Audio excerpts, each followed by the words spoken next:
أعوذ بالله من الشيطان الرجيم بسم الله الرحمن الرحيم إن الحمد لله نحمده ونستعينه ونستغفره ونعوذ بالله من شرور أنفسنا ومن يهد الله فلا مضل له ومن يضلل فلا هادي له وأشهد أن لا إله إلا الله وحده لا شريك له وأشهد أن محمدا عبده ورسوله আলহামদুলিল্লাহ আমরা আল্লাহ তাআলার অশেষ রহমতে আমরা নবী পাক সাল্লাল্লাহু আলাইহি সাল্লামের সিরাত নিয়ে আলোচনা কন্টিনিউ করতেছি। তো আমাদের গতদিন আমরা যেখানে ছিলাম উহুদ যুদ্ধের শিক্ষা নিয়ে আলোচনা করতেছিলাম। তো আমরা আজকে ইনশাআল্লাহ সেখান থেকে কন্টিনিউ করি। তো 14 নম্বর পয়েন্টে আমরা উল্লেখ করতে পারি রাসূল সাল্লাল্লাহু আলাইহি ওয়াসাল্লাম যে তীরন্দাজ যে সাহাবীরা ছিলেন, যারা আসলে যাদের ভুলের কারণে উহুদ যুদ্ধে পরাজয়ের দিকে চলে যায়, তো তাদের ব্যাপারে আসলে রাসূল সাল্লাল্লাহু আলাইহি সাল্লাম কীভাবে আচরণ করছিলেন। তো এই দিকে যদি আমরা খেয়াল করি, তো আল্লাহ তাআলা সূরা আলে ইমরানে উল্লেখ করছেন 159 নম্বর আয়াতে। আল্লাহ বলছেন যে আল্লাহর রহমতের কারণেই আপনি তাদের প্রতি কোমল ছিলেন, আর যদি আপনি রূঢ়ভাষী ও কঠোর হৃদয়ের হতেন তবে তারা অবশ্যই আপনার চারপাশ থেকে সরে যেত।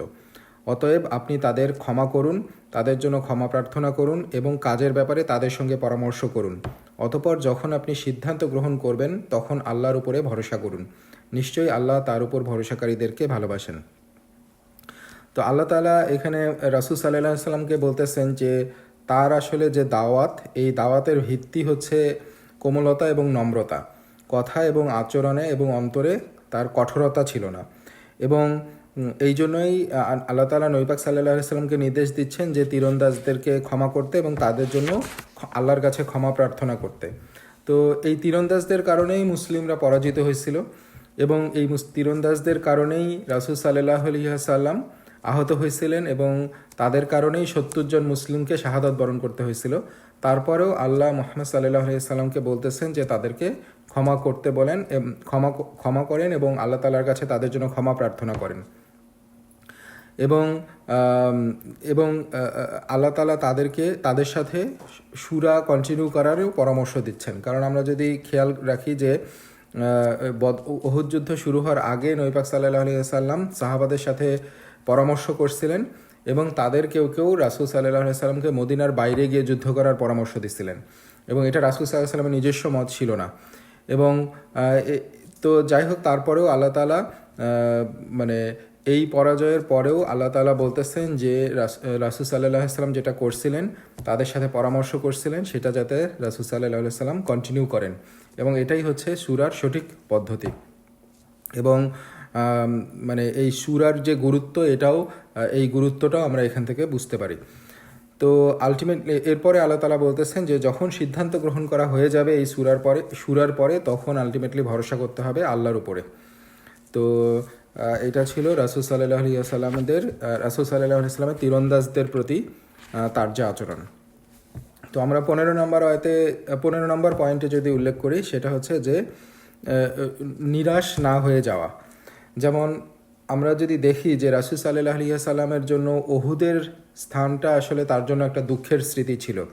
সেখানে পরাজয়ের স্মৃতি ছিল, তার প্রিয়জনদের হারানোর স্মৃতি ছিল। যেমন তার চাচা হামজা রাদিয়াল্লাহু তাআলা আনহুকে হারাইছেন, সেখানে তার অনেক প্রিয় সাহাবী সেখানে শাহাদাত বরণ করছেন। কিন্তু তারপরেও রাসূল সাল্লাল্লাহু আলাইহি ওয়াসাল্লাম আশাবাদী ছিলেন এবং তিনি নৈরাশ্যকে অপছন্দ করতেন। এবং এই উহুদ পাহাড়কে নিয়েই রাসূল সাল্লাল্লাহু আলাইহি ওয়াসাল্লাম বলছেন যে উহুদ এমন একটি পাহাড় যা আমাদেরকে ভালোবাসে আর আমরাও তাকে ভালোবাসি। এবং আরও যেটা বর্ণনায় আসছে যে রাসূল সাল্লাল্লাহু আলাইহি ওয়াসাল্লাম বলেছেন উহুদ জান্নাতের একটি পাহাড়। তো এই জন্য রাসূল সাল্লাল্লাহু আলাইহি ওয়াসাল্লাম আসলে উহুদের পাহাড়ের এই যে দুঃখের যে স্মৃতি, এইটার সাথে তিনি উহুদ পাহাড়কে সংযুক্ত করেন নাই এবং তিনি নেতিবাচক ছিলেন না, বরঞ্চ তিনি ইতিবাচকভাবে এটাকে স্মরণ করছেন। সো এখান থেকেই আমাদের যেটা শিক্ষা দেয় যে উহুদ যুদ্ধের কথা যখন আমরা স্মরণ করব, তখন ডেফিনেটলি এর মধ্যে পরাজয়, কষ্ট এর স্মৃতি আছে, কিন্তু তার সাথে সাথে আমাদের আল্লাহর প্রতি ভালোবাসার কথাও আমরা স্মরণ করব এবং এখান থেকে যে ইতিবাচক শিক্ষাগুলো মুসলমানরা পাইছে সেই ব্যাপারে সেভাবেই আমরা এটাকে ট্রিট করব। তো 16 নম্বর পয়েন্টে আমরা দেখি যে বিজয় এবং পরাজয় এর যে নীতিমালাগুলো, এই নীতিমালাগুলো আসলে কি, এই শিক্ষাগুলো আমরা এখান থেকে পাই এবং যেটা আসলে ইন ডিটেলস সূরা আনফাল এবং সূরা আলে ইমরানে আসছে। যেটা আমরা উল্লেখ করছিলাম যে বদর যুদ্ধের ওহুদ এবং বদর যুদ্ধের প্রেক্ষাপটকে কেন্দ্র করে আসলে এই সূরা আলে ইমরান এবং সূরা আনফালের এই বিভিন্ন আয়াতগুলো নাজিল হয়েছিল। তো আমরা যদি বিজয়ের নীতিমালা দেখি তাহলে আল্লাহ তাআলা যেটা বলছেন যে বিজয় হচ্ছে একমাত্র আল্লাহর পক্ষ থেকে আসে, যেটা আল্লাহ তাআলা সূরা আনফালে উল্লেখ করছেন, যে আল্লাহ বলছেন যে আর বিজয় তো একমাত্র আল্লাহর পক্ষ থেকেই আসে। কারণ আল্লাহ যদি কাউকে বিজয় দিতে চান তাহলে পৃথিবীর কোনো শক্তিই সেটাকে প্রতিহত করতে পারবে না, যেটা আমরা দেখছি বদরের যুদ্ধের ক্ষেত্রে। এবং আমরা অতীতের নবীদের ক্ষেত্রেও দেখছি, যেমন মূসা আলাইহিস সালামকে আল্লাহ বিজয় দান করছেন, এবং যদিও তিনি ফিরাউনের বিরুদ্ধে যুদ্ধ করছেন, তারপরেও আল্লাহ তাআলা মানে ফিরাউনের বিপক্ষে আল্লাহ তাআলা মূসা আলাইহিস সালামকে বিজয় দান করছিলেন। এবং আল্লাহ সূরা আলে ইমরানে উল্লেখ করছেন যে যদি আল্লাহ তোমাদের সাহায্য করেন তবে কেউই তোমাদের পরাজিত করতে পারবে না, আর যদি তিনি তোমাদের পরিত্যাগ করেন তবে তারপরে এমন কে আছে যে তোমাদেরকে সাহায্য করতে পারে। আর মুমিনদের উচিত একমাত্র আল্লাহর উপরই ভরসা করা। সো জয়ের জন্য আলটিমেটলি আমাদের উচিত হচ্ছে আল্লাহর উপরই ভরসা করা, এবং আমরা যদি আল্লাহর উপর ভরসা না করি তাহলে তিনি আমাদের পরিত্যাগ করবেন, এবং তাহলে আমাদের আলটিমেটলি সাহায্য করার কেউ থাকবে না। সো আমরা যদি পরাজয়ের নীতিমালার দিকে যাই তাহলে আমরা দেখি যে দুনিয়ার প্রতি আসক্তি এবং আখিরাতের উপরে দুনিয়াকে প্রাধান্য দেওয়াই হচ্ছে পরাজয়ের একটা কারণ, যেটা সূরা আলে ইমরানে আল্লাহ তাআলা উল্লেখ করছেন যে আর অবশ্যই আল্লাহ তোমাদের প্রতি তার প্রতিশ্রুতি পূর্ণ করেছিলেন যখন তোমরা তার অনুমতিতে শত্রুদেরকে হত্যা করছিলে। অবশেষে যখন তোমরা সাহস হারিয়ে ফেললে, নির্দেশ সম্পর্কে নিজেদের মধ্যে মতভেদ করলে, এবং তিনি তোমাদেরকে যা তোমরা ভালোবাসতে দেখিয়েছিলেন তারপর তোমরা অবাধ্য হলে। তোমাদের মধ্যে কেউ দুনিয়া কামনা করেছিল এবং কেউ আখিরাত কামনা করেছিল। তারপর তিনি তোমাদেরকে তাদের সামন থেকে ফিরিয়ে দিলেন যাতে তিনি তোমাদের পরীক্ষা করেন, আর অবশ্যই তিনি তোমাদেরকে ক্ষমা করে দিয়েছিলেন, আর আল্লাহ মুমিনদের প্রতি পরম অনুগ্রহশীল। সো এখানে আল্লাহ তাআলা পরাজয়ের অন্যতম যে একটা কারণ, সেই কারণটা যে দুনিয়ার প্রতি মুসলমানদের আকর্ষণ, এইটাকে আল্লাহ তাআলা অন্য এই জিনিসটা এখানে উঠে আসছে। এবং পরাজয়ের আরও একটা কারণ এখানে আল্লাহ তাআলা উল্লেখ করছেন, যে সেটা হচ্ছে রাসূল সাল্লাল্লাহু আলাইহি ওয়াসাল্লামের অবাধ্যতা, তার তার তার মানে তার তার যে নির্দেশ ছিল সেটার প্রতি অবাধ্যতা এবং ঐক্যের অভাব। সো এগুলো হচ্ছে পরাজয়ের কারণ। সো সংখ্যাধিক্য বিজয় বা পরাজয়ের কারণ নয়, যে সংখ্যায় বেশি থাকলেই যে কেউ জিতবে এবং সংখ্যায় কম হলেই যে সে পরাজিত হবে, এইটা হচ্ছে জয় পরাজয়ের মূল কারণ না। যেমন আল্লাহ তাআলা সূরা আলে ইমরানের 123 নম্বর আয়াতে বলছেন, আর অবশ্যই আল্লাহ তোমাদেরকে বদরের যুদ্ধে বিজয় দান করেছিলেন যদিও তখন তোমরা সংখ্যায় ছিলে অল্প, অতএব আল্লাহকে ভয় করো যাতে তোমরা কৃতজ্ঞ হতে পারো। এবং এই বদরের যুদ্ধে কম সংখ্যক থাকার পরেও আল্লাহ তাআলা এই বিশাল বিজয় দান করছিলেন। আবার হুনাইনের যুদ্ধে সম্পর্কে আমরা যদি দেখি, হুনাইনের যুদ্ধ আমরা দেখব যেটা মক্কা বিজয়ের পরে এই যুদ্ধ হয়েছিল, আমরা সেটা নিয়ে আলোচনা করব। বাট সেই যুদ্ধে যেটা হয়েছিল যে সেটা সম্পর্কে সূরা তাওবার 25 নম্বর আয়াতে আল্লাহ বলছেন, আর অবশ্যই তোমাদেরকে আল্লাহ অবশ্যই তোমাদেরকে বহু যুদ্ধে বিজয় দান করেছেন, এবং হুনাইনের দিনও যখন তোমাদের সংখ্যাধিক্য তোমাদেরকে আনন্দিত করেছিল, কিন্তু তা তোমাদের কোনো উপকারে আসেনি, আর পৃথিবী এত বিস্তৃত হওয়া সত্ত্বেও তোমাদের কাছে সংকীর্ণ হয়ে গিয়েছিল, তারপর তোমরা পিঠ ফিরিয়ে পালিয়ে গিয়েছিলে। তো হুনাইনের যুদ্ধে যেটা হয়েছিল যে মক্কা বিজয়ের পরে অনেক নওমুসলিম সেখানে আসছে, সংখ্যায় তারা অনেক বেশি ছিল, এবং মুসলমানদের সেখানে কোনো কোনো নওমুসলিম বা দুর্বল ইমানের কারো কারো মনে এই ধারণা চলে আসছিল যে এই সংখ্যা, এত অধিক সংখ্যায় তারা অবশ্যই সেখানে বিজয় লাভ করবে। কিন্তু আমরা হুনাইনের যুদ্ধে দেখব যে প্রথম দিকে মুসলমানরা পরাজয়ের সম্মুখীন হয়েছিল, যদিও শেষ পর্যন্ত আল্লাহ তাআলা তাদেরকে বিজয় দান করছিল। তো এটাও মুসলমানদের জন্য একটা শিক্ষা ছিল, বা এখান থেকে এই শিক্ষাটা আসছে যে আলটিমেটলি এই সংখ্যার অধিক্য আসলে মুসলমানদেরকে জয় এনে দেয় নাই সেখানে। তো এরপর আমরা যদি দেখি জয়ের যে মানে আল্লাহ এবং তার রাসূলের আনুগত্য করা, এটাও হচ্ছে জয় পাওয়ার একটা মাধ্যম। ঐক্য বজায় রাখা, ধৈর্য ও অবিচলতা, যেটা সম্পর্কে সূরা আনফালে আল্লাহ তাআলা উল্লেখ করছেন, আর তোমরা আল্লাহ ও তার রাসূলের আনুগত্য করো, নিজেদের মধ্যে বিবাদ করো না, অন্যথায় তোমরা সাহস হারাবে এবং তোমাদের শক্তি বিলীন হয়ে যাবে, আর ধৈর্য ধারণ করো, নিশ্চয়ই আল্লাহ ধৈর্যশীলদের সঙ্গে আছেন। তো এরপরে পয়েন্টটা হচ্ছে প্রস্তুতি গ্রহণ করা, কিন্তু প্রস্তুতির উপরে নির্ভর না করা। সো আমরা প্রস্তুতি গ্রহণ করব, কিন্তু আমরা নির্ভর করব আল্লাহর উপরে। এবং আল্লাহ তাআলা সূরা আনফালের 60 নম্বর আয়াতে বলছেন যে, আর তোমরা তাদের মোকাবিলার জন্য যথাসাধ্য শক্তি এবং যুদ্ধের জন্য প্রস্তুত অশ্ববাহিনী প্রস্তুত রাখো, যাতে এর মাধ্যমে তোমরা আল্লাহর শত্রু, তোমাদের শত্রু এবং তাদের ছাড়া অন্যদেরকেও ভীত সন্ত্রস্ত করতে পারো, যাদেরকে তোমরা জানো না কিন্তু আল্লাহ জানেন। আর আল্লাহর পথে যা কিছু ব্যয় করবে তা তোমাদেরকে পূর্ণভাবে ফিরিয়ে দেওয়া হবে এবং তোমাদের প্রতি কোনো অবিচার করা হবে না। সেইখানে আল্লাহ তাআলা মুসলমানদেরকে শত্রুদের বিরুদ্ধে প্রস্তুত থাকতে বলছেন এবং প্রস্তুতি গ্রহণ করতে বলছেন। তো এরপরে আরও দুইটা পয়েন্ট যদি উল্লেখ করি, অবিচলতা এবং আল্লাহর অধিক স্মরণ, আল্লাহর জিকির। সো এটাও সূরা আনফালের 45 নম্বর আয়াতে উল্লেখ করা হচ্ছে যে, হে ঈমানদারগণ, যখন তোমরা কোনো বাহিনীর মুখোমুখি হবে তখন দৃঢ়ভাবে অবিচল থাকো এবং আল্লাহকে অধিক পরিমাণে স্মরণ করো, যাতে তোমরা সফল হতে পারো।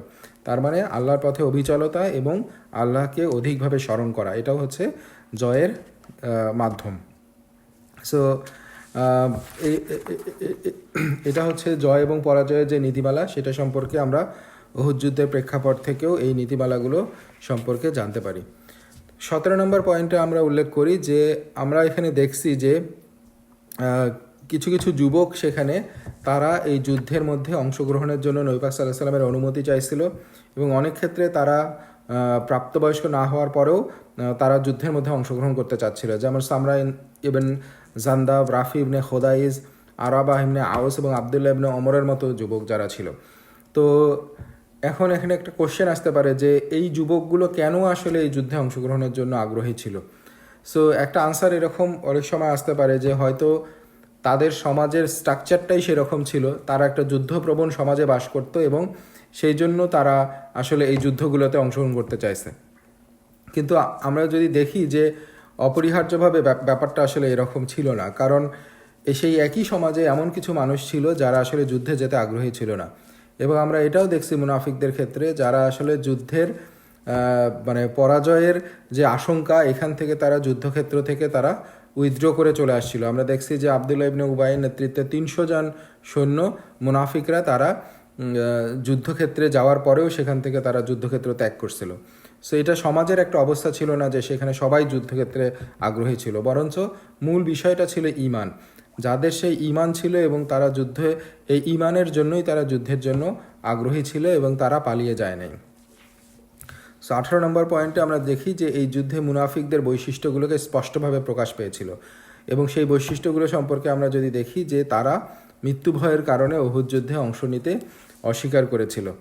কিন্তু তারা যে আসলে যুদ্ধে অংশ নিতে চায় নাই কিন্তু প্রথমে কিন্তু আমরা যদি দেখি যে রাসূল সাল্লাল্লাহু আলাইহি ওয়াসাল্লাম যখন যুদ্ধ থেকে ফিরে আসার পরে আবু সুফিয়ানকে আবার ধাওয়া করা, তার বাহিনীকে, কুরাইশদেরকে ধাওয়া করার জন্য যখন আবারও মুসলিমদেরকে মানে মার্চ করার জন্য নির্দেশ দিছিলেন, তখন মুনাফিকরা আসলে সেখানে যোগ দিতে চাইছিল। তো কিন্তু ওই সময় রাসূল সাল্লাল্লাহু আলাইহি ওয়াসাল্লাম তাদেরকে অনুমতি দেন নাই, কারণ রাসূল সাল্লাল্লাহু আলাইহি ওয়াসাল্লাম শুধুমাত্র তাদেরকেই অনুমতি দিয়েছিলেন যারা ওহুদের যুদ্ধে যারা উপস্থিত ছিল, ওহুদের দিনে যারা উপস্থিত ছিল। সো পরে যখন মানে ওই কুরাইশদের এগেনস্টে আবারও মার্চ করার জন্য নির্দেশ দিয়েছিলেন, তখন মুনাফিকরা যখন সেখানে অংশগ্রহণ করতে চাইছিল, তখন সেখানে রাসূল সাল্লাল্লাহু আলাইহি ওয়াসাল্লাম তাদেরকে অনুমতি দেন নাই। কারণ মানে মুনাফিকদের সেখানে অংশগ্রহণ করার আগ্রহ প্রকাশ করার উদ্দেশ্য ছিল যে সেখানে বিজয়ের সম্ভাবনা বেশি ছিল এবং বিজয় লাভ হলে সেখানে গনিমতের সম্ভাবনা ছিল। সো মুনাফিকরা আসলে এই দুনিয়ার সুবিধা চাইছিল, এবং কিন্তু ইসলামের দাবি এবং দায়িত্বের যে ব্যাপারটা সেটা তাদের মধ্যে ছিল না। সো সেইভাবে আলটিমেটলি আল্লাহ তাআলা মুনাফিকদের যে বৈশিষ্ট্য, এখানেও আল্লাহ তাআলা এটাকে এই যুদ্ধের মাধ্যমে প্রকাশ করে দিচ্ছেন। এবং এইখানেও আসলে আমাদের জন্য একটা বড় শিক্ষা আছে যে আমরা যখন আমরা মুসলমান হিসেবে আমরা যখন ইসলামের বিভিন্ন জিনিসগুলোকে অনুসরণ করি, তখন আমাদের মধ্যে অনেক সময় দেখা যায় যে মানে যেখানে আমাদের দুনিয়াবি উপকার আছে বা যেখানে আমাদের ইসলামের জন্য ত্যাগ স্বীকার করতে হয় না, সেই সব জায়গায় আমাদের বেশি আগ্রহ থাকে। কিন্তু যেই সব জায়গায় ইসলামে ত্যাগের ব্যাপারটা আসে, যেখানে স্যাক্রিফাইস বা মানে এই ধরনের ব্যাপারগুলো আসে, যেখানে মানে নিজের কমফোর্ট জোন থেকে বের হয়ে যেতে হয়, সেই সব জায়গায় আমাদের আগ্রহ কম থাকে। যেমন ফর এক্সাম্পল আমরা যদি দেখি যে আমরা অনেক সময় আমাদের মধ্যে অনেক অভিভাবকদের দেখা যায় যে যারা আসলে তারা আসলে ইসলামের ওই অংশগুলোকে পছন্দ করে, এবং যেমন সন্তানের প্রতি পিতামাতার আনুগত্য, পিতামাতার অধিকার, এইসব ব্যাপারে যে কোরআনের আয়াত আছে, হাদিস আছে, এইসব ব্যাপারে তাদের অনেক আগ্রহ থাকে। কারণ তারা চায় তাদের সন্তানগুলো এরকম হোক, বা এই জিনিসগুলো জানুক, এই জিনিসগুলো শিখুক। কিন্তু যখন ইসলামের মধ্যে এমন জিনিস আসে যেখানে আল্লাহর পথে সংগ্রামের কথা বলা হয়, যেখানে জুহুদের কথা বলা হয়, যেখানে মানে যেই সব জায়গায় আসলে স্যাক্রিফাইসের কথাগুলো বলা হয়, তারা চায় না যে তাদের সন্তানগুলো সেই অংশগুলো শুনুক, এবং সেই সব জায়গা থেকে তাদেরকে বিরত রাখতে চায়, সেই শিক্ষাগুলো থেকে তাদেরকে বিরত থাকতে বলে। তো এইখানে আসলে আমাদেরকেও জাজ করা উচিত যে আমরা আসলে কি ইসলামের একটা অংশ নিচ্ছি, আরেকটা অংশকে মনে করতেছি যে এটা প্রয়োজন নাই, বা সেখান থেকে দূরে চলে আসতেছি। তো এটা তো আলটিমেটলি ওই যে মুনাফিকদের যে চরিত্র, যেটা উহুদের যুদ্ধেও আমরা দেখছি, যে তারা যখন যুদ্ধের ময়দানে যখন তাদের স্যাক্রিফাইসের অংশটা আসছিল, তখন তারা সেখান থেকে নিজেদেরকে উইথড্র করে নিছিল। আবার যখন সেখান থেকে দুনিয়াবি গেইনের একটা সম্ভাবনা দেখা দিচ্ছে, তখন তারা সেখানে আগ্রহ প্রকাশ করছে। তো আমাদের এই জন্যই আমাদের এমনভাবে নিজেদের এই জিনিসগুলো, বা আমরা কিভাবে আসলে চিন্তা করি, কিভাবে নিজেরা চলি, সেই জিনিসগুলো আমাদেরকে জাজ করা উচিত যে এই মুনাফিকদের চরিত্রগুলো আমাদের মধ্যে আসছে কিনা। ইসলাম হচ্ছে একটা কমপ্লিট ধর্ম, এবং এর প্রত্যেকটা জিনিসই আমাদেরকে সানন্দে গ্রহণ করতে হবে, এবং তারপরেই আমাদের ঈমান আসলে পরিপূর্ণ হবে। তো এরপরে আমরা 19 নম্বর পয়েন্টে যদি দেখি, যে ইবনুল কাইয়ুম রহিমাহুল্লাহ তিনি বলছেন যে আল্লাহ সুবহানাহু ওয়া তাআলা তাদেরকে পরাজয়, অপমান এবং দুর্বলতার মাধ্যমে পরীক্ষা করেছিলেন। এর ফলে তারা বিনয়ী হয়ে গিয়েছিল, আর তখনই আল্লাহ তাদের দোয়া কবুল করেছিলেন। তো এখানে মুসলিমদের কথা বলা হচ্ছে যে আল্লাহ তাআলা তাদেরকে পরাজয়, অপমান এবং দুর্বল অবস্থার মধ্যে ফেলে দিয়ে তাদেরকে পরীক্ষা করছিলেন, এবং তার ফলে যেটা হয়েছিল, মুসলমানরা বিনয়ী হয়ে গেছিল, এবং এই বিনয়ের পরেই আল্লাহ তাআলার কাছে যখন তারা দোয়া করছে, তখন তাদের দোয়া কবুল হয়েছে। সো এখান থেকে শিক্ষাটা হচ্ছে যে আল্লাহ দোয়া কবুল করেন যখন আমরা বিনয়ী হয়ে, এবং আমরা যে তার দাস, তার কাছে পুরোপুরি সাবমিসিভ হয়ে আমরা যখন তার কাছে দোয়া করব, আল্লাহ তাআলা সেই দোয়াটা আমাদের কবুল করবেন। যেমন সূরা আলে ইমরানে আল্লাহ বলছেন যে আর অবশ্যই আল্লাহ তোমাদেরকে বদরের যুদ্ধে বিজয় দান করেছিলেন, যদিও তখন তোমরা সংখ্যায় ছিলে অল্প, অতএব আল্লাহকে ভয় করো যাতে তোমরা কৃতজ্ঞ হতে পারো। তার মানে আমরা, এবং অন্যদিকে যখন হুনাইনের যুদ্ধে যেটা আমরা উল্লেখ করলাম, যে সেখানে সংখ্যাধিক্যের পরেও আল্লাহ তাআলা মুসলমানরা পরাজয়ের সম্মুখীন হয়েছিল ইনিশিয়ালি। সো আলটিমেটলি এই জন্যই আমরা যখন আল্লাহর কাছে বিনয়ী হয়ে নিজের আমাদের যে শক্তি নাই এই বিষয়টা প্রকাশ করে আল্লাহর উপর ভরসা করে আল্লাহর কাছে বিনয়ী হয়ে দোয়া করব, তখন আল্লাহ তাআলা সেই দোয়াটা আমাদের জন্য সহজে কবুল করবেন ইনশাআল্লাহ। তো এরপরে আর লাস্ট পয়েন্টটা 20 নম্বর পয়েন্টে আমরা উল্লেখ করি। ইবনে কাইয়ুম রহিমাহুল্লাহ আরও বলছেন যে উহুদ ছিল সেই সবচেয়ে ভয়াবহ ঘটনার জন্য প্রস্তুতি যা মুসলিমদের জীবনে ঘটতে যাচ্ছিল। তো এটা দিয়ে উনি যেটা ব্যাখ্যা করতে যাচ্ছেন যে উহুদ ছিল একটা বড় ভয়াবহ ঘটনার প্রস্তুতি। এখন মুসলমানদের জন্য সবচেয়ে ভয়াবহ ঘটনাটা আসলে কি ছিল, সবচেয়ে ভয়াবহ দিন আসলে কি ছিল, সেটা হচ্ছে যে নবী পাক সাল্লাল্লাহু আলাইহি সাল্লামের ওফাতের দিন, যেদিন নবী পাক সাল্লাল্লাহু আলাইহি সাল্লাম মৃত্যুবরণ করেন। সেই দিন মুসলমানদের জন্য সবচেয়ে ভয়ঙ্কর এবং সবচেয়ে কঠিন একটা দিন ছিল, এবং সেই দিনের কথা আমরা ইনশাআল্লাহ সিরাতের শেষের দিকে এসে আলোচনা করব। বাট ইবনে কাইয়ুম রহিমাহুল্লাহ যেটা বলতেছেন যে সেই দিনের জন্য প্রস্তুতির জন্য আসলে এইটা একটা উহুদের যুদ্ধ ছিল, সেটার একটা প্রস্তুতি। কিভাবে? কারণ এই উহুদের যুদ্ধেই একটা রটে গেছিল, গুজব রটে গেছিল যে রাসূল সাল্লাল্লাহু আলাইহি ওয়াসাল্লাম নিহত হয়েছিলেন, এবং মুসলমানরা সেখানে কিভাবে রিয়্যাক্ট করছিল, অনেকে আসলে কিভাবে আবার পিছনের দিকে কুফরের দিকে ফিরে যাওয়ার চিন্তা করছিল, বা কাফিরদের কাছ থেকে সাহায্য নেওয়ার কথা চিন্তা করছিল, এই জিনিসগুলো আমরা এখানে দেখতে পারছি। তার মানে এই নবী পাক সাল্লাল্লাহু আলাইহি সাল্লাম যে আসছেন এবং তিনি যে চলে যাবেন, এবং সেই ক্ষেত্রে কি করণীয় হবে, এই ব্যাপারে আসলে একটা প্রস্তুতিমূলক ব্যাপার এখানে উহুদের পরে আমরা দেখতে পারছি। এবং এর প্রেক্ষিতে যে সূরা আলে ইমরানের 144 নম্বর আয়াত যে নাজিল হয়েছিল, সেখানে আল্লাহ তাআলা বলছেন যে মুহাম্মদ তো কেবল একজন রাসূল, তার পূর্বেও বহু রাসূল অতিবাহিত হয়েছেন, সুতরাং যদি তিনি মৃত্যুবরণ করেন অথবা নিহত হন তবে কি তোমরা তোমাদের পিছনে ফিরে যাবে, মানে কুফরির দিকে ফিরে যাবে? সো এইভাবে আল্লাহ তাআলা এই সূরার এই এই এই উহুদের যুদ্ধের এই ঘটনার প্রেক্ষিতে এই ভয়ঙ্কর যে ঘটনাটা এর কয়েক বছর পরে মুসলমানদের জীবনে ঘটতে যাচ্ছে তার ব্যাপারেও মুসলমানদেরকে প্রস্তুত করছেন। তা আমরা আলহামদুলিল্লাহ উহুদ যুদ্ধের যে সম্পর্কে উহুদ যুদ্ধ থেকে যে শিক্ষা, এই ব্যাপারে আমরা 20টা পয়েন্টে সংক্ষিপ্তভাবে আলোচনা করলাম। এবং আমরা যেটা দেখছি যে উহুদ যুদ্ধ পরাজয় ছিল, কিন্তু তারপরেও অনেক স্কলাররা তারা এটাকে বিজয় হিসেবে উল্লেখ করছেন, কারণ এর যে ব্যাপক শিক্ষা এখান থেকে আসছে, এই জন্যই এটাকে বিজয় হিসেবে তারা উল্লেখ করছেন। সো আল্লাহ তাআলা আমাদেরকে উহুদ যুদ্ধের যে শিক্ষা, এই শিক্ষাগুলোকে ধারণ করার তৌফিক দান করুক। তো আমরা ইনশাল্লাহ এখন উহুদ যুদ্ধ থেকে আমরা এর পরের যে ঘটনাগুলো ছিল, আমরা জানি যে উহুদ যুদ্ধের পরে 3য় হিজরিতে, তারপরে খন্দকের যুদ্ধ আসবে এরপর 5ম হিজরিতে। তো এর মাঝখানের যে ঘটনাগুলো, এইগুলো সম্পর্কে আমরা কিছুটা আলোকপাত করি।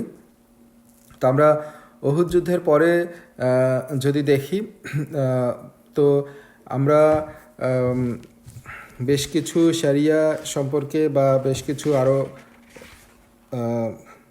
ছোট ছোট যুদ্ধ সম্পর্কে আমরা যদি কিছু আলোকপাত করি, যেমন রাসূল সাল্লাল্লাহু আলাইহি ওয়াসাল্লাম সংবাদ পাইলেন যে বানু আসাদ গোত্র তারা মদিনা আক্রমণের জন্য বাহিনী সমবেত করছে। তো তারা ছিল নাজদ অঞ্চলের এবং তাদের নেতৃত্ব দিচ্ছিল তুলাইহা আল আজদি। তো তুলাইহা আল আজদি তার মানে তার যে মানে তার যদি পিছনে ব্যাকগ্রাউন্ডগুলো আমরা দেখি, যে মানে এগুলো হচ্ছে একটু বিস্ময়কর। যেমন তিনি প্রথমে ইসলামকে ঘৃণা করতেন এবং রাসূল সাল্লাল্লাহু আলাইহি ওয়াসাল্লামের বিরুদ্ধে যুদ্ধ করছিলেন। পরে তিনি ইসলাম গ্রহণ করেন। এরপর রাসূল সাল্লাল্লাহু আলাইহি ওয়াসাল্লাম যখন ইন্তেকাল করেন, তারপরে সে মুরতাদ হয়ে নিজেকে নবী দাবি করে। তো পরে সে আবার নিজের ভুল বুঝতে পেরে সে আবার ইসলামে ফিরে আসে এবং শেষ পর্যন্ত সে আল্লাহর পথে একজন মুজাহিদ হিসেবে শাহাদাত বরণ করে। তো যাই হোক, এই তুলাইহা আল আজদি সে তখন মুসলিম ছিল না এবং তার নেতৃত্বে বানু আসাদ গোত্র সে মদিনা আক্রমণের জন্য প্রস্তুতি গ্রহণ করতেছিল। তো তখন রাসূল সাল্লাল্লাহু আলাইহি ওয়াসাল্লাম তার গোয়েন্দা মারফত যে খবরগুলো যখন তিনি পাইলেন, তখন রাসূল সাল্লাল্লাহু আলাইহি ওয়াসাল্লাম তাদের উপর আকস্মিক আক্রমণের পরিকল্পনা করেন এবং তিনি আবু সালামা রাদিয়াল্লাহু তাআলা আনহুর নেতৃত্বে একটি সারিয়া প্রেরণ করেন এবং এখানে মুসলমানরা বিজয় লাভ করে এবং অনেক গবাদি পশু নিয়ে তারা ফিরে আসে, ও যেটা হচ্ছিল তাদের গনিমত। কিন্তু যে এটা নেতৃত্ব দিয়েছিল আবু সালামা রাদিয়াল্লাহু তাআলা আনহু, তিনি বদর যুদ্ধে আহত হয়েছিলেন। তো এই যুদ্ধে সেই যে ক্ষত সেটা প্রায় সেরে উঠছিল, কিন্তু এই যুদ্ধের অভিযান চালানোর পরে সেটা আবারও সেই ক্ষতটা প্রকট হয়ে ওঠে এবং তিনি আল্লাহর পথে শাহাদাত বরণ করেন। সো এটা ছিল একটা শরিয়া যেটা বনু আসাদ গোত্রের এগেনস্টে রাসূল সাল্লাল্লাহু আলাইহি ওয়াসাল্লাম প্রেরণ করছিলেন। তো এরপরে আমরা যদি আরেকটা সিমিলার আরেকটা ঘটনা দেখি, সেখানে যেটা হচ্ছে হুজাইল গোত্র। সো এই গোত্রের নেতা ছিল খালিদ ইবনে সুফিয়ান আল হুজালি। তো সে তাদের নেতা ছিল এবং সে একইভাবে সে সৈন্য সংগ্রহ করতেছিল মুসলমানদের এগেনস্টে যুদ্ধ করার জন্য। তো আমরা যদি দেখি যে এই যে ঘটনাগুলো আমরা উল্লেখ করতেছি, এগুলো দিয়ে বোঝা যায় যে আসলে ওই সময় রাসূল সাল্লাল্লাহু আলাইহি ওয়াসাল্লাম বা মুসলিমরা কন্টিনিউয়াস থ্রেটের মধ্যে ছিল। তাদের আশেপাশের বিভিন্ন ট্রাইব থেকে কুরাইশরাতে ছিল বড় থ্রেট, তারা মোবিলাইজ করতো, কিন্তু এরপরেও আরও অনেক ছোট ছোট গোত্র বা বিভিন্ন গোত্র থেকে মুসলমানরা সবসময় তাদের এই আক্রমণের তারা মুসলমানদের এগেনস্টে পরিকল্পনা করছিল এবং তারা এবং রাসূল সাল্লাল্লাহু আলাইহি ওয়াসাল্লাম এদের ব্যাপারে পদক্ষেপ নিয়েছিলেন, মানে সবসময় এটা নিয়ে তাদেরকে ব্যস্ত থাকতে হয়েছিল। তো রাসূল সাল্লাল্লাহু আলাইহি ওয়াসাল্লাম বলেন যে খালিদ ইবনে সুফিয়ান আল হুজালি আমাদের বিরুদ্ধে যুদ্ধ করার জন্য বাহিনী সংগ্রহ করছে, তাই তুমি যাও এবং তাকে হত্যা করো। তো এবং রাসূল সাল্লাল্লাহু আলাইহি ওয়াসাল্লাম এটা দায়িত্ব দেন আব্দুল্লাহ ইবনে উনাইস রাদিয়াল্লাহু তাআলা আনহুকে, যিনি ছিলেন জুহাইনা গোত্রের। তো আব্দুল্লাহ ইবনে উনাইস রাদিয়াল্লাহু তাআলা আনহু তখন রাসূল সাল্লাল্লাহু আলাইহি ওয়াসাল্লামকে জিজ্ঞাসা করেন যে আপনি কি আমাকে তার চেহারার বর্ণনা দিবেন যাতে আমি তাকে চিনতে পারি? তখন রাসূল সাল্লাল্লাহু আলাইহি ওয়াসাল্লাম বলেন যে তুমি যখন তাকে দেখবে তখন তোমার শরীর কেঁপে উঠবে। তো তখন উনাইস রাদিয়াল্লাহু তাআলা আনহু আব্দুল্লাহ ইবনে উনাইস রাদিয়াল্লাহু তাআলা আনহু বলেন যে আমি কখনো কাউকে দেখে ভয় পাইনি। তখন রাসূল সাল্লাল্লাহু আলাইহি সাল্লাম আবার তাকে বলেন যে কিন্তু তুমি যখন খালিদ ইবনে সুফিয়ানকে দেখবে তখন কেঁপে উঠবে। তো এটা প্রমাণ করে যে আব্দুল্লাহ ইবনে উনাইস রাদিয়াল্লাহু তাআলা আনহু এই কাজের জন্য যথাযথ ব্যক্তি ছিলেন, কারণ তিনি অত্যন্ত সাহসী ছিলেন এবং কাউকেই তিনি ভয় পাইতেন না। কিন্তু রাসূল সাল্লাল্লাহু আলাইহি সাল্লাম এই ধরনেরই একজনকে বেছে নিয়েছেন, খালিদ ইবনে সুফিয়ানকে, মানে তার ব্যাপারে তাকে হত্যা করার জন্য। তো আব্দুল্লাহ ইবনে উনাইস রাদিয়াল্লাহু তাআলা আনহু বলেন যে আমি আমার তলোয়ার নিয়ে রওনা হলাম। তো রাসূল সাল্লাল্লাহু আলাইহি সাল্লাম তাকে কিছু তথ্য দিছিলেন যে সে কোন এলাকায় মোবিলাইজ করতেছে তার জনগণকে এবং মুসলমানদের এগেইনস্টে যুদ্ধ করার জন্য প্রস্তুতি নিচ্ছে। তো তিনি সেখানে যান এবং মানে উনি ব্যাখ্যা করেন যে আমি সেই ব্যক্তির দিকে এগিয়ে যাচ্ছিলাম, যখন আমি তাকে দেখলাম তখন আমার শরীর কেঁপে উঠল, তখন আমি বুঝলাম যে এই খালিদ ইবনে সুফিয়ান। তো আব্দুল্লাহ ইবনে উনাইস রাদিয়াল্লাহু তাআলা আনহু আরও বলেন যে তখন আসরের সময় হয়ে গিয়েছিল, আমি আশঙ্কা করলাম তার সঙ্গে যুদ্ধ শুরু হলে হয়তো আমি সালাত আদায় করতে পারবো না। তো উনি যখন খালিদ ইবনে সুফিয়ানকে দেখলেন, তারপর তার কাছে যখন যাবেন তার সাথে যুদ্ধ হতে পারে এবং তিনি জানেন না যে কতক্ষণ এই যুদ্ধ চলবে এবং তিনি জানেন না যে আসলে এই যুদ্ধ মাগরিবের আগে শেষ হবে কিনা, অর্থাৎ তিনি আসরের এই সালাত তিনি আদায় করতে পারবেন কিনা। তখন তিনি যেটা বলেন যে আমি তার দিকে হাঁটতে হাঁটতে সালাত আদায় করছিলাম, আমার রুকু ও সিজদা ছিল মাথার ইশারার মাধ্যমে।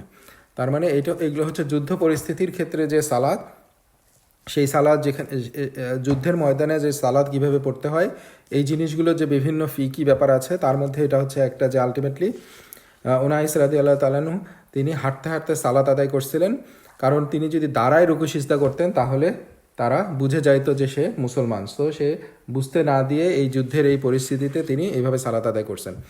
সো এখানে আরেকটা জিনিসও বোঝা যায় যে আলটিমেটলি সালাত কত ইম্পর্ট্যান্ট, যে সেখানে রাসূল সাল্লাল্লাহু আলাইহি সাল্লামের নির্দেশে তিনি একটা অভিযানে যাচ্ছেন এবং সেখানে যিনি যুদ্ধের মুখোমুখি হচ্ছেন এবং যার সাথে যুদ্ধ করতে যাচ্ছেন তাকে দেখে তার শরীর কেঁপে উঠতেছে, তার মানে কত শক্তিশালী একজনের বিরুদ্ধে যুদ্ধ করতে যাচ্ছেন, অথচ তারপরেও তিনি সালাত আদায় করতে ভুলেন নাই এবং সালাত সেখানে আদায় করতে হবে। সো সালাত আসলে কত ইম্পর্ট্যান্ট, যে সেখানে কোনো ওজর নাই যেখানে জ্ঞান থাকবে কিন্তু সালাত আদায় হবে না।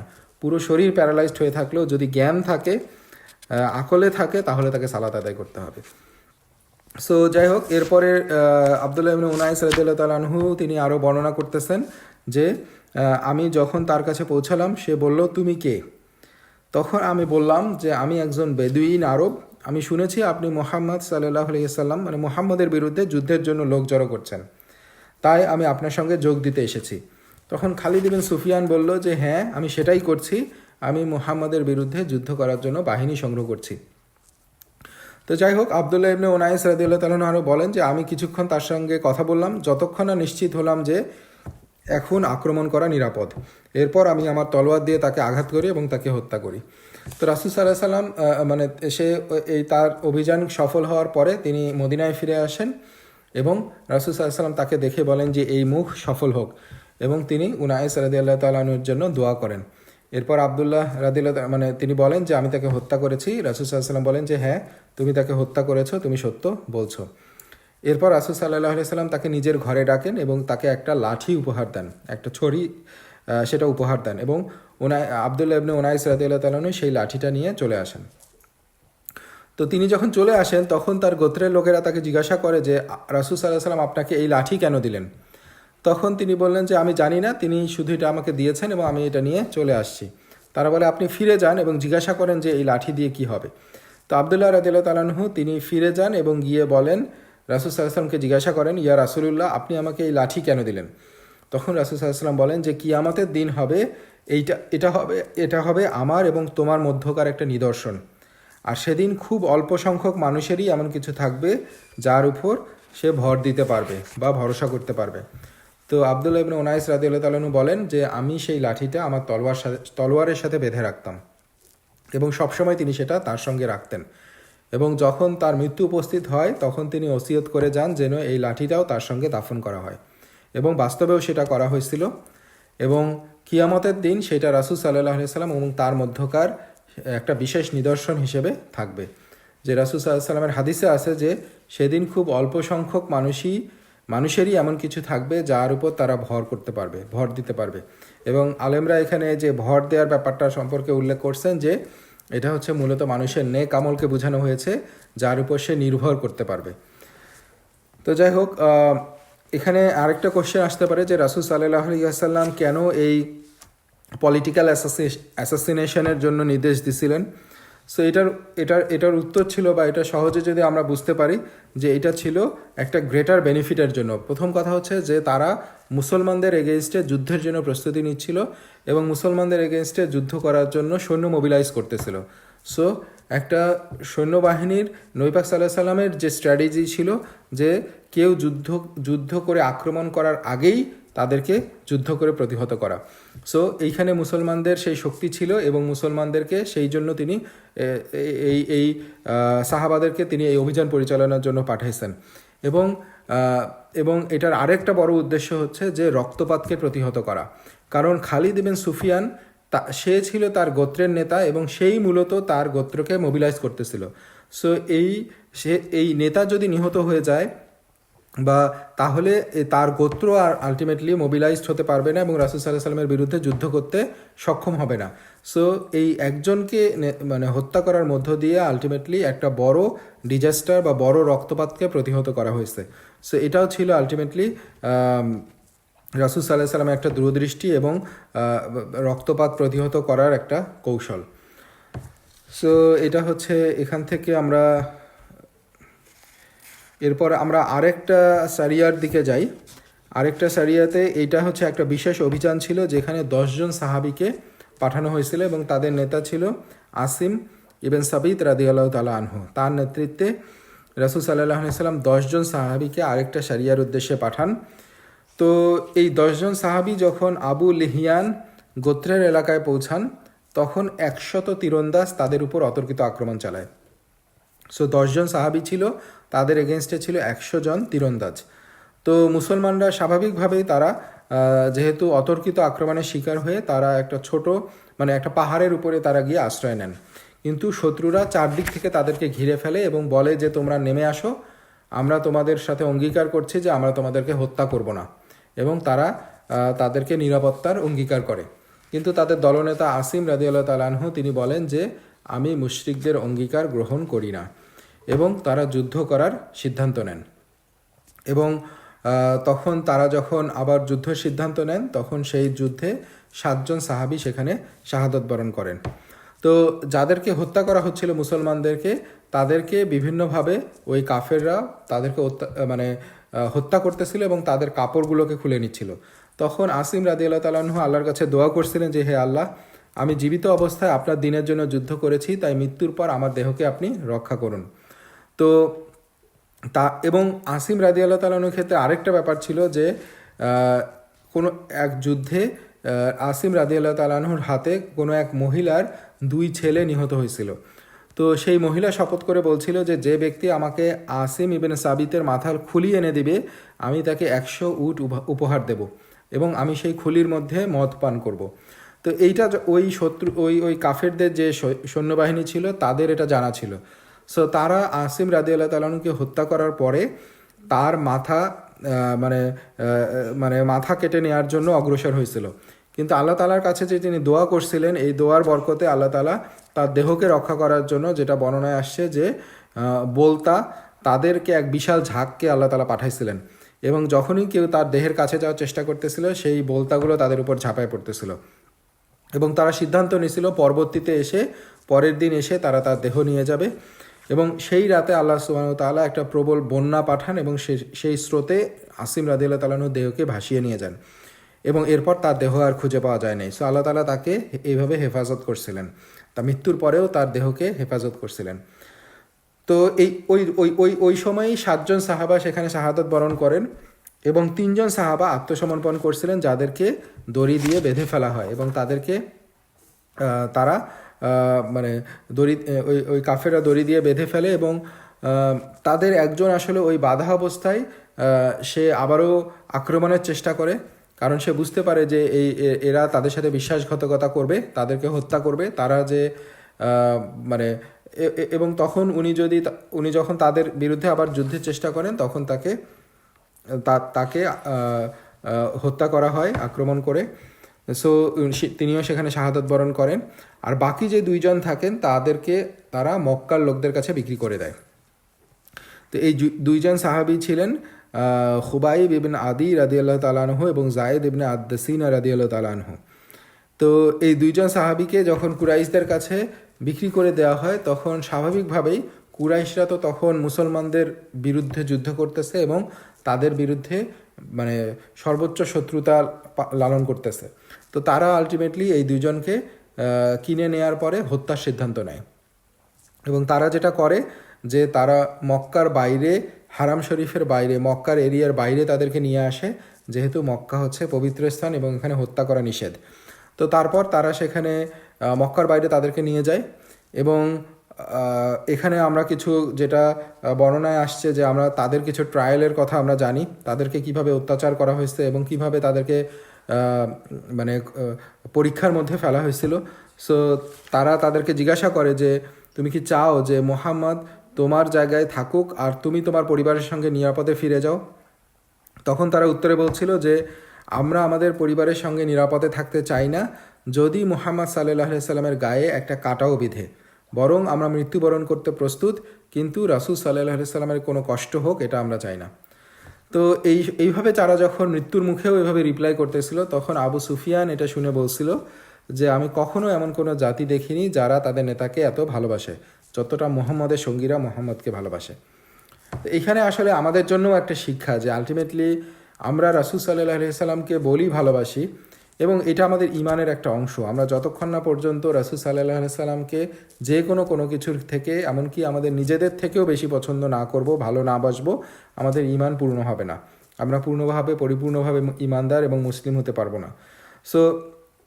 সো আমরা বলি যে আমরা রাসূল সাল্লাল্লাহু আলাইহি সাল্লামকে ভালোবাসি, কিন্তু আসলে রাসূল সাল্লাল্লাহু আলাইহি সাল্লামকে কীভাবে ভালোবাসতে হয় এবং এটার জন্য কি লেভেলের ত্যাগ স্বীকার করতে হয় সেইটা আসলে সাহাবারা আমাদেরকে দেখায় গেছেন।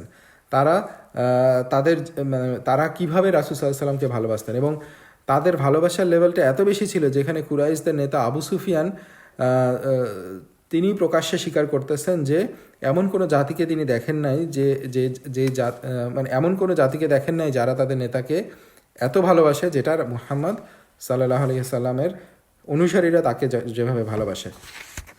সো এটাই ছিল সাহাবাদের মানে কাজের মধ্য দিয়ে, ত্যাগ এবং তাদের আচরণের মধ্য দিয়ে রাসূল সাল্লাল্লাহু আলাইহি সাল্লামের প্রতি যে তাদের ভালোবাসা, যেটা তাদের ইমানের দাবি ছিল, সেইটা স্পষ্ট হয়ে উঠত।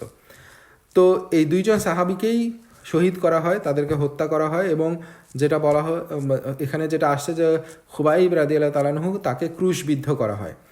তো এবং সেই দেহকে ঝুলায় রাখা হয় যতক্ষণ না পর্যন্ত উমাইয়া ইবনে আমর এসে তাকে দাফন করে। তো খুবাইব রাদিয়াল্লাহু তাআলা আনহুকে যখন ক্রুশবিদ্ধ করা হয় তার আগে তাকে এক বিধবা মহিলার বাড়িতে বন্দি করে রাখা হয়েছিল। তো যেটা বলা হয় যে মানে এই খুবাইব রাদিয়াল্লাহু তাআলা আনহু ওই মহিলার স্বামীকে হত্যা করছিলেন কোনো এক যুদ্ধে। সো সেই তারা যাতে তার প্রতি কিছুটা প্রতিশোধ নিতে পারে এবং তাকে হিউমিলিয়েট করতে পারে, এই জন্য সেই বাড়িতে তাকে বন্দি করে রাখা হয়েছিল। তো এখানে একটা ঘটনা এখানে বর্ণনায় আছে যে খুবাইব রাদিয়াল্লাহু তাআলা আনহু যখন সেই বাড়িতে বন্দি অবস্থায় ছিলেন, তখন সেই বাড়ির মহিলা তাকে খুবাইব রাদিয়াল্লাহু তাআলা আনহু বলেন যে আপনি কি আমাকে একটা ধারালো লোহার ব্লেড এনে দিতে পারবেন যাতে আমি মৃত্যুর জন্য নিজেকে প্রস্তুত করতে পারি? তো তিনি আসলে তার লজ্জাস্থানের চুল পরিষ্কার করার জন্য সেই মহিলার কাছে একটা ধারালো ব্লেড চাইছিলেন। তো মহিলা তার নিজের ছোট সন্তানকে দিয়ে সেই ব্লেডটা তাকে পাঠাইছিলেন। তো ওই সন্তান যখন খুবাইব রাদিয়াল্লাহু তাআলা আনহুকে সেই ব্লেডটা দেয় তো এবং তার খুব কাছাকাছি চলে আসে, তখন সেই মহিলা আসলে একটা পর্যায়ে গিয়ে খুবই সে ভীত হয়ে যায়, কারণ সে দেখে যে সেই সন্তান খুবাইব রাদিয়াল্লাহু তাআলা আনহু কোলে উঠে গেছে এবং খুবাইব রাদিয়াল্লাহু তাআলা আনহুর হাতে সেই ধারালো অস্ত্র যেটা সে তাকে পাঠাইছে। তো এটা দেখে খুবাইব রাদিয়াল্লাহু তাআলা আনহু তার ভয়ের কারণ বুঝতে পারে এবং তাকে বলেন যে ইনশাআল্লাহ আমি এমন কোনো কাজ করব না। এখানেও আসলে আমাদের জন্য একটা শিক্ষা, বা আমরা যদি দেখি যে খুবাইব রাদিয়াল্লাহু তাআলা আনহুকে যারা হত্যা করতেছে তাদের হাতে উনি বন্দী এবং তিনি তাদের একটা শিশু সন্তান এবং তার হাতে হচ্ছে একটা ধারালো অস্ত্র। কিন্তু তারপরেও তিনি চাইলেই সেখানে প্রতিশোধ নিতে পারতেন, কিন্তু তিনি যেটা বলছেন যে আমি ইনশাআল্লাহ এরকম কোনো কাজ করব না। সো এখানেও আমাদের জন্য যেটা নিদর্শন বা শিক্ষা সেটা হচ্ছে যে খুবাইব রাদিয়াল্লাহু তাআলা আনহু নিরপরাধ একটা শিশুকে হত্যা করার কথা চিন্তা করে নাই, এবং একজন মুসলমান সে কখনো নিরাপদ মানুষের প্রাণ নেয় না, যদিও সেটা যুদ্ধক্ষেত্র, যদিও তিনি কাফেরদের দ্বারা সেখানে কিছু হত্যার শিকার হতে যাচ্ছেন, তারপরেও আলটিমেটলি তিনি নিরপরাধ কাউকে বা এই শিশুকে সেখানে তিনি হত্যার সুযোগ পেয়েও হত্যা করেন নাই। সো এটা হচ্ছে আমাদের জন্য একটা বিশাল শিক্ষা। অথচ আমরা দেখি যে যারা এই শান্তির কথা বলে, যারা মানবাধিকারের কথা বলে, তারা আসলে কীভাবে মহিলা, বৃদ্ধ, শিশুদেরকে হত্যা করে। সো ওই কাফির মহিলা সেই বর্ণনা করছিল যে আমি তার বর্ণনাই আসছে যে আমি কখনো খুবাইবের মতো উত্তম কোনো বন্দী দেখিনি, আমি বহুবার দেখেছি সে এক থালা ভর্তি আঙ্গুর খাচ্ছে, অথচ তখন মক্কায় কোনো আঙ্গুরই ছিল না, আমি নিশ্চিত ফেরেশতারা তার জন্য আঙ্গুর নিয়ে আসতেন। সো একটা মুশরিক নারী সেই নিজে থেকে এই কথা বলছেন, এবং এটা আল্লাহর পক্ষ থেকে তার জন্য কারামাত ছিল যে তিনি তার এই বন্দি বান্দাকে আল্লাহ তাআলা তার জন্য খাবার পাঠাইছেন। সো এইখান থেকে আচ্ছা, এখানে আরও একটা শিক্ষা যদি আমরা দেখি যে খুবাইব রাদিয়াল্লাহু তাআলা আনহু মৃত্যুর আগে একটা লজ্জাস্থানের পরিষ্কার করা, এটা হচ্ছে আমাদের ফিতরাতের একটা অংশ, প্রাকৃতিক যে সুন্নাহগুলো আমাদেরকে পালন করতে হয় তার একটা অংশ। তো তিনি মৃত্যুর মুখোমুখি আছেন, তাকে হত্যা করা হবে, ক্রুশবিদ্ধ করা হবে, অথচ এই মৃত্যুর অবস্থাতেও তিনি একটা সুন্নাহ পালন করতে ভুলে যান নাই। এবং সাহাবারা ছিলেন এরকমই যে তারা যে কোনো কিছুর বিনিময়ে হলেও তারা আলটিমেটলি একটা সুন্নাহ, এটা ছেড়ে দিলে কি হবে, বা এখন তো আমি মুখে পড়ে যাচ্ছি, আমার জন্য আরও বড় কিছু অপেক্ষা করতেছে, সো আমি এই ছোটো জিনিস এই সুন্নাহগুলোকে আমি সুন্নাহ মুস্তাহাব এই জিনিসগুলোকে আমি ওভারলুক করে গেলাম। তাদের অবস্থাটা এরকম ছিল না, তারা আসলে এই সুন্নতের ব্যাপারেও এত সিরিয়াস ছিলেন। সো এই শিক্ষাটাও আমরা এখান থেকে নিতে পারি। এবং আমরা যদি আরও দেখি যে ক্রুশবিদ্ধ করার আগে খুবাইব রাদিয়াল্লাহু তাআলা আনহু হত্যাকারীদের কাছে কিছু সময় চাইছিলেন, এবং সময় চাওয়ার উদ্দেশ্য ছিল যে তিনি বলছিলেন যে তিনি যাতে সালাত আদায় করতে পারেন, এবং তারা তাকে সেখানে অনুমতি দেয় এবং তিনি 2 রাকাত সালাত আদায় করেন। এবং সালাত শেষ করার পরে তিনি বলেন যে তোমরা যদি মনে না করতে যে আমি মৃত্যুকে ভয় পেয়ে নামাজ দীর্ঘ করছি, তাহলে আমি এই 2 রাকাত আরও দীর্ঘ করতাম। তার মানে তিনি দ্রুত সেই 2 রাকাত নামাজ পড়েন, এবং তিনি বলেন যে আমি মৃত্যু ভয়ে আমি নামাজকে দীর্ঘ করতেছি, এটা যদি তোমরা মনে না করতা তাহলে আমি নামাজকে আরও দীর্ঘ করতাম। তো এরপরে তাকে শহীদ করা হয়। এবং আমরা যেটা দেখলাম যে আলটিমেটলি এই যুদ্ধে 10 জন সাহাবাদেরকে নবী পাক সাল্লাল্লাহু আলাইহি ওয়াসাল্লাম যে শরিয়ায় পাঠাইছিলেন, এবং 10 জন সাহাবী শাহাদাত বরণ করেন। তো ইবনে আব্বাস রাদিয়াল্লাহু তাআলা আনহু বলছেন যে এই ঘটনার পরে মুনাফিকরা বলতে শুরু করে যে আহা, এই পথভ্রষ্ট লোকগুলোর জন্য কত আফসোস, তারা না নিজেদের পরিবারের সঙ্গে থাকতে পারলো, আর না তাদের নেতার রাসূল সাল্লাল্লাহু আলাইহি ওয়াসাল্লামের যে দায়িত্ব সেই দায়িত্ব পালন করতে পারলো। তো মুনাফিকদের এইভাবে বলার উদ্দেশ্য হচ্ছে যে এই 10 জন মানুষ ব্যর্থ হয়ে গেছে, তারা নিজের পরিবারের সঙ্গেও আনন্দে থাকতে পারলো না, আবার তাদের নেতা তাদেরকে যে দায়িত্বে পাঠালো সেটাও তারা পালন করতে পারলো না। তো তাদের মিশন আলটিমেটলি সফল হয় না, এবং তারা নিজেদের জীবনকেও হারাইছে। অথচ তারা যদি তাদের নিজের বাড়িতে থাকতো তাহলেই তাদের জন্য ভালো হতো।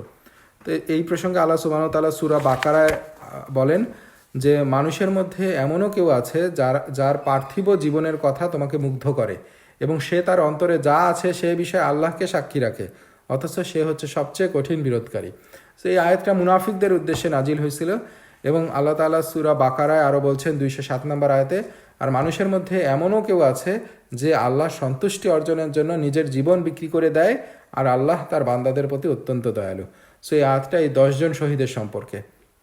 সো এখানে মূল বিষয়টা হচ্ছে যে তাদের মিশন সাকসেসফুল হয়েছে কি হয় নাই সেইটা মূল বিষয় না, তারা তাদের জীবন আল্লাহর কাছে বিক্রি করে দিয়েছে এই সূরা বাকারার 207 নম্বর আয়াতের প্রেক্ষিতে, এবং তারা আল্লাহর জন্য তাদের প্রাণকে উৎসর্গ করছে, এবং আল্লাহ তাদেরকে মহাপুরস্কার দান করবেন ইনশাআল্লাহ।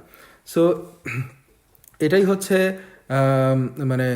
মূল বিষয় যে তাদের নিয়ত কি ছিল, এবং তারা সেই নিয়ত হিসেবে তারা সেই কাজ করছে কিনা, এবং সেটার ফলাফল যাই আসুক না কেন আল্লাহ তাদের নিয়তটাই দেখবেন এবং তাদের কাজটাই দেখবেন। কেউ হয়তো বলতে পারে যে তাদের সিদ্ধান্ত আবেগপ্রবণ ছিল, তাদের যুদ্ধ করা উচিত হয় নাই, তারা অপ্রয়োজনীয়ভাবে যুদ্ধ করার সিদ্ধান্ত নিছে। কিন্তু সবচেয়ে গুরুত্বপূর্ণ বিষয়টা এখানে হচ্ছে যে নিয়তের শুদ্ধতা, এবং নিয়ত শুদ্ধ থাকার কারণেই তারা ফি সাবিলিল্লাহ বা শহীদ হয়েছেন। সো আল্লাহ আমাদের কাজের ফলাফলের আগে আমাদের নিয়তের জন্য জবাবদিহি করবেন। সো এটা হচ্ছে আরেকটা ঘটনা। তো আমরা ইনশাল্লাহ আরেকটা ঘটনা বলে আজকের আলোচনাটা আমরা শেষ করব। সেটা হচ্ছে বীরে মাউনার ঘটনা। তো এটা হচ্ছে নাজাদ অঞ্চলে একটা গোত্রের নেতা, সে রাসূল সাল্লাল্লাহু আলাইহি সাল্লামের কাছে এসে বলছিল যে আমার জনগণের মধ্যে ইসলাম ছড়িয়ে পড়েছে, আপনি কিছু দায়ী পাঠান যারা আমাদেরকে ইসলাম শিখাবে। তো রাসূল সাল্লাল্লাহু আলাইহি সাল্লাম এই অনুরোধের প্রেক্ষিতে 70 জন সাহাবি বা 70-এর বেশি সাহাবিকে তার সেখানে পাঠান, এবং এই সাহাবিদেরকে বলা হতো যে আল কুররা, তারা ছিল কুরআনের হাফিজ এবং তিলাওয়াতকারী। তো এই 70 জন সাহাবি তারা অত্যন্ত সাধারণ জীবনযাপন করতেন। তারা দিনের বেলায় কাঠ সংগ্রহ করতেন বা বিভিন্ন এই শারীরিক পরিশ্রমে কাজ করতেন, এবং যাতে তারা জীবিকা নির্বাহ করতে পারেন, এবং রাতের বেলা তারা কিয়ামুল লাইল আদায় করতেন এবং কুরআন তেলাওয়াত করতেন, এবং এটাই ছিল তাদের জীবনধারা। এবং রাসূল সাল্লাল্লাহু আলাইহি ওয়াসাল্লাম সেই গোত্রের মানুষদের কাছে ইসলামের দাওয়াত দেওয়ার জন্য তাদেরকে পাঠান। তো যেই ব্যক্তি নাস থেকে এসে রাসূল সাল্লাল্লাহু আলাইহি ওয়াসাল্লামকে অনুরোধ করছিল, তার নাম ছিল আবু বারা। তো সে এই দায়ীদের নিরাপত্তার নিশ্চয়তা দিছিল যে সে যাদেরকে পাঠানো হবে তাদের নিরাপত্তার দায়িত্ব সে গ্রহণ করে। কিন্তু সে যখন তার এলাকায় পৌঁছায়, তখন তার এই আবু বারার ভাতিজা, সে হচ্ছে আমর ইবনে তুফাইল। তো সে যেটা করে, তার গোত্রের লোকদেরকে মুসলমানদের বিরুদ্ধে যুদ্ধ করার আহ্বান জানায়। যদিও তার চাচা আবু বারা, যে আসলে মুসলিমদের এই দলকে নিরাপত্তা দেওয়ার প্রতিশ্রুতি দিছিল, সে যদিও এটাতে সম্মতি দেয় নাই, কিন্তু তারপরেও আলটিমেটলি তার ভাতিজা অর্থাৎ আমর ইবনে তুফাইল, তারা মুসলমানদের এগেনস্টে তারা এই 70 জন সাহাবীর উপরে আক্রমণ চালায়। তো এর আগের যেটা ঘটনা, সেটা হচ্ছে এই আমর ইবনে তুফাইল যে আক্রমণ চালায়, সে আলটিমেটলি এর আগে রাসূল সাল্লাল্লাহু আলাইহি সাল্লামের সাথে সাক্ষাৎ করছিল, এবং সে বলছিল যে হে মুহাম্মদ, আমি আপনাকে 3টা প্রস্তাব দিচ্ছি। একটা হচ্ছে আপনি শহরবাসীর রাজা হবেন, আর আমি বেদুইনদের রাজা হব। 2 নম্বর হচ্ছে আপনি আমাকে আপনার পরবর্তী খলিফা বানিয়ে যাবেন, আর 3 নম্বর হচ্ছে এর কোনোটা যদি না করেন তাহলে আমি 2000 সৈন্য নিয়ে আপনার বিরুদ্ধে যুদ্ধ করব। তো রাসূল সাল্লাল্লাহু আলাইহি সাল্লাম স্বাভাবিকভাবে তার সাথে কোনো আলোচনাও করেন না, এবং তার কোনো শর্তই মানেন নাই। এবং এই কারণে সে আলটিমেটলি এই 70 জন আল কুররার উপরে প্রতিশোধ নিতে চাইছিল। সো এই আক্রমণে 69 জন সাহাবি শাহাদাত বরণ করেন। 70 জনের মধ্যে 69 জনই শাহাদাত বরণ করেন। এবং এই ঘটনাটা ছিল রাসূল সাল্লাল্লাহু আলাইহি সাল্লামের কাছে যখন পৌঁছায়, তখন তিনি অত্যন্ত মর্মাহত হন, এবং এই বিশ্বাসঘাতকতা তাকে ভীষণভাবে কষ্ট দেয়। এবং এই ঘটনার পরে আমরা দেখছি যে রাসূল সাল্লাল্লাহু আলাইহি সাল্লাম দুআয়ে কুনুত পড়তে শুরু করেন, এবং এই দুআয়ে কুনুত তিনি এর আগে এভাবে কখনো পড়েন নাই। তিনি প্রতি নামাজের পরে ফজর, জুহর, আসর, মাগরিব, ইশা প্রত্যেক ফরজ সালাতে তিনি দোয়া কুনুত পাঠ করতে থাকেন, এবং এই দোয়া কুনুতের মধ্যে এই প্রতি সালাতে তিনি এই বিশ্বাসঘাতক গোত্র যেগুলো ছিল তাদের বিরুদ্ধে বদদোয়া করেন। বিশেষ করে এই গোত্রগুলো ছিল রিল, জাকুয়ান, লিহিয়ান, উসাইয়া। এই গোত্রগুলোর ব্যাপারে তারা মুসলিমদের সাথে বিশ্বাসঘাতকতা করছিল, এবং মুসলমানদের এবং তাদের বিরুদ্ধে আলটিমেটলি রাসূল সাল্লাল্লাহু আলাইহি ওয়াসাল্লাম দোয়া কুনুত পাঠ করছেন, এবং তাদের ব্যাপারে প্রত্যেক নামাজে তাদের বিরুদ্ধে আল্লাহর কাছে বদদোয়া করছেন। তো আমরা যেটা বললাম যে এই 70 জনের মধ্যে একজন সাহাবা শুধু জীবিত রক্ষা পাইছিলেন, এবং তিনি ছিলেন আমর ইবনে উমাইয়া আদ-দামরি রাদিয়াল্লাহু তাআলা আনহু। তো শত্রুরা তাকেও বন্দী করছিল, কিন্তু ওই যে আক্রমণকারী আমর ইবনে তুফাইল, সে জানতে পারছিল সে আসলে মুদার গোত্রের লোক, এবং এই গোত্রের লোক হওয়ার কারণে তাকে সে মুক্তি দিছিল। এর কারণ ছিল যে আমর ইবনে তুফাইলের মা মানত করছিল যে সে মুদার গোত্রে থেকে একজন মানুষকে মুক্ত করবে। তো সে মার এই মানতের কথা যখন সে জানতো, এবং যখন সে মুদার গোত্রের একজনকে পাইছে, আমর ইবনে উমাইয়া আদ-দামরি রাদিয়াল্লাহু তাআলা আনহু, তাকে এই কারণে সে মুক্তি দিছিল, এবং বাকি 69 জনকে শহীদ করা হয়। সো আমরা শেষ করব, বাট শেষ করার আগে তার এই যে 70 জনের দল ছিল, তাদের নেতা ছিল হারাম ইবনে মিলহান রাদিয়াল্লাহু তাআলা আনহু। তার শাহাদাতের ঘটনাটা উল্লেখ করি আমরা ইনশাআল্লাহ। তো তিনি ছিলেন এই মুসলিম দলের নেতা বা আমির। সে আমর এবং তুফাইলের সঙ্গে কথা বলছিল এবং তাদের কথোপকথনের মধ্যেই আমর এবং তুফাইল সে গোপনে একজনকে ইশারা করে তাকে হত্যা করার জন্য। তো পিছন থেকে এবং যাকে হত্যা করা হয়েছিল তার নাম ছিল জাব্বার। তো জাব্বার পিছু সরে হারাম ইবন মিলহান রাদিয়াল্লাহু তাআলা আনহুর পিছনে এসে একটা বর্শা দিয়ে তার পিঠে আঘাত করে এবং বর্ষার ফলাটা তার বুক ভেদ করে সামনের দিকে বের হয়ে আসে। আমরা যদি অবস্থাটার কথা চিন্তা করি যে সে মিলহান রাদিয়াল্লাহু তাআলা আনহু সে ওই তাদের কাফেরদের যে নেতা আমর ইবন তুফাইল তার সাথে কথা বলতেছে, হয়তো তাকে বোঝানোর চেষ্টা করতেছে। এই মুহূর্তে হঠাৎ করে সে দেখে যে তার বুক ভেদ করে একটা বর্ষার ফলা চলে আসছে, কারণ পিছন থেকে তাকে আঘাত করা হয়েছে এবং বর্ষার ফলাটা তার বুক ভেদ করে সামনের দিকে চলে আসছে এবং তিনি তার সামনে, বুকের সামনে তিনি তার ওই বর্ষার ফলাটা দেখতে পারেন। সো এই অবস্থায় স্বাভাবিকভাবে একটা মানুষের কি করার কথা? তার চিৎকার করার কথা, কষ্টে চিৎকার করার কথা, আতঙ্কে চিৎকার করার কথা। কিন্তু সবাইকে অবাক করে দিয়ে তার প্রতিক্রিয়াটা আমরা যদি দেখি, তিনি বলেন যে তিনি বলে ওঠেন যে আল্লাহু আকবার, কাবার রবের শপথ, আমি সফল হয়েছি। এবং এই কথাগুলোই ছিল তার শেষ কথা। এই কথাগুলো বলে তিনি মাটিতে লুটায় পড়েন এবং যেটা বর্ণনায় আসছে যে তার হাত রক্তে ভিজে যাচ্ছিল, যে রক্ত সেখান থেকে বের হচ্ছিল এবং এই অবস্থায় তিনি এই কথাগুলো বলতেছিলেন আর কি। তো যে ব্যক্তি তাকে হত্যা করছিল সে আসলে পরবর্তীকালে ইসলাম গ্রহণ করে এবং এই ঘটনার প্রেক্ষিতে ইসলাম গ্রহণ করে, কারণ সে বর্ণনা করছে যে আমি তাকে পেছন থেকে বর্ষা মেরেছিলাম, বর্ষা তার বুক ভেদ করে বেরিয়ে গেল, তখন তিনি বললেন আল্লাহু আকবার, কাবার রবের শপথ, আমি সফল হয়েছি। এরপর আমি লোকদের কাছে জিজ্ঞাসা করতে লাগলাম তিনি এর দ্বারা কি বুঝাতে চেয়েছেন, কারণ তিনি কেন বললেন যে আমি সফল হয়েছি, কারণ আমি তাকে হত্যা করছি, সো আমি তো সফল এবং তিনি তো এখানে ব্যর্থ হলো, তাকে তো আমি হত্যা করলাম। তখন লোকেরা তাকে বলতো যে তিনি আসলে শাহাদাতের কথা বলছেন এবং তাকে বোঝানো হয় যে একজন শহীদ কাকে বলে এবং শাহাদাতের মর্যাদা কী।